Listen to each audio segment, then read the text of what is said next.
नवरात्रे में जो पंचमी तिथि होती है, नवरात्रे की जो पंचमी तिथि है,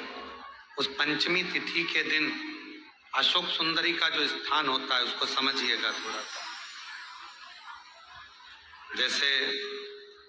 ये शिवलिंग है और ये जलाधारी है भगवान शंकर की। ये शिवलिंग, ये जलाधारी, और जलाधारी में जो जल बहता है उसमें बीच में जो मोटी सी लाइन रहती है वो अशोक सुंदरी होती है। जैसे कई बेटे हैं, बेटियां हैं, कोई व्यक्ति व्यापार चालू कर रहा है, कोई व्यक्ति अपना नया भवन निर्माण कर रहा है, नए भवन में जा रहा है,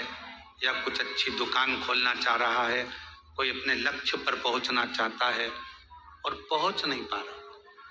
तो जो शारदीय नवरात्रे आते हैं, इस शारदीय नवरात्रे में जो मां आदिशक्ति की पूजन की जो पंचमी तिथि होती है, इस पंचमी तिथि पर अशोक सुंदरी वाली जगह पर, जो अशोक सुंदरी का स्थान है, वहां पर लाल पुष्प एक समर्पित करें। जो जलाधारी है, मां पार्वती, जगत जननी, जगदम्बा, अम्बा, भवानी मैया दुर्गा का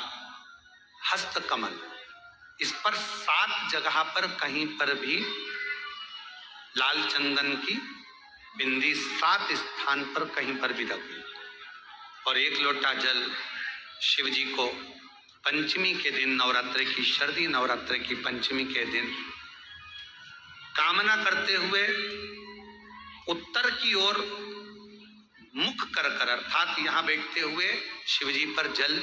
चढ़ाना प्रारंभ करें और अपने मन की कामना कहकर बाबा के पास में जो लाल पुष्प समर्पित करा है, उस पुष्प को अशोक सुंदरी वाली जगह से वापिस लेकर आ जाए। जिस लक्ष्य को आप पाना चाहते हो, अच्छी पढ़ाई कर रहे हो, खूब अध्ययन कर रहे हो, खूब मेहनत कर रहे हो, खूब पढ़ो, कोई दुकान खोल रहे हो, व्यापार चालू कर रहे हो, कोई नया कार्य चालू कर रहे हो, उस पुष्प को अपने स्पर्श कर कर या उस पुष्प का दर्शन कर कर आप एक बार जाकर देखो, आपको उस मंजिल तक मां आदिशक्ति, दुर्गा, भवानी, शिव पहुंचा कर शंकर में। और एक निवेदन करूं आप लोगों से कि बन सके दुर्गा सप्तशती का पाठ अगर करते हो या दुर्गा सप्तशती को आप पढ़ते हो तो हिंदी का उसमें नीचे लेख आते रहते हैं, बहुत सारे वर्णन आते हैं, उसका भी पढ़ेंगे तो उसमें बहुत सारी बातें आपको बहुत अच्छी अच्छी, देवी भागवत में, दुर्गा सप्तशती में, इनमें बहुत सुंदर सुंदर कल्याण का, यदि गीता प्रेस गोरखपुर से जो कल्याण निकलती है, उस कल्याण का यदि देवी अंक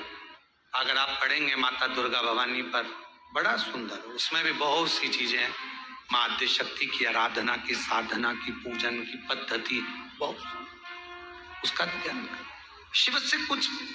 अगर भगवान शंकर की हम आराधना कर रहे हैं, भगवान शंकर से अगर हम कुछ पाना चाह रहे हैं, तो भगवान शिव की सबसे पहले उससे साधना करो, शिव को पहले अपना बनाओ।